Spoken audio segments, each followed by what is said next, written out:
La Dharma té una capacitat que a mi em fascina, que és després de portar molts anys dedicant-se a la música i fent autèntics himnes que han format part ja de l'imaginari col·lectiu, després de molts anys són capaços de treure discos que continuen sent molt combatius o que, si més no, tenen aquesta filosofia de ser molt combativa.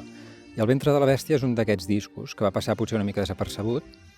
però que a mi em va servir per inspirar també una mica aquest poema que li dóna nom. Jo vaig voler-ho adaptar a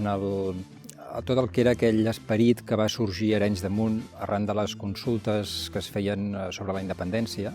Jo faig un petit avís del que són els perills de tot aquest procés que viu Catalunya,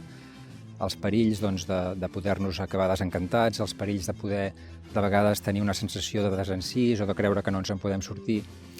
I alertant a l'hora d'aquests perills el que faig és una petita reivindicació de mostrar-nos sempre amb fermesa. Perquè tot aquest procés que estem vivint, si no tenim realment una fermesa i una convicció molt forta amb allò que som i amb allò que volem i amb allò que realment aspirem, és evident que no ens en sortirem. I per tant, el poema el que fa és, fer un homenatge a tot el que seria el moviment aquest popular que van sorgir de les consultes, apel·lar també als possibles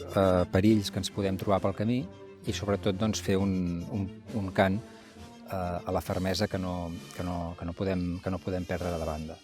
Aquest és una mica el fil conductor que jo vaig seguir per inspirar-me en aquest poema del ventre de la bèstia, també recordant una mica el fil combatiu i de lluita que la Dharma també inspirava en el seu disc.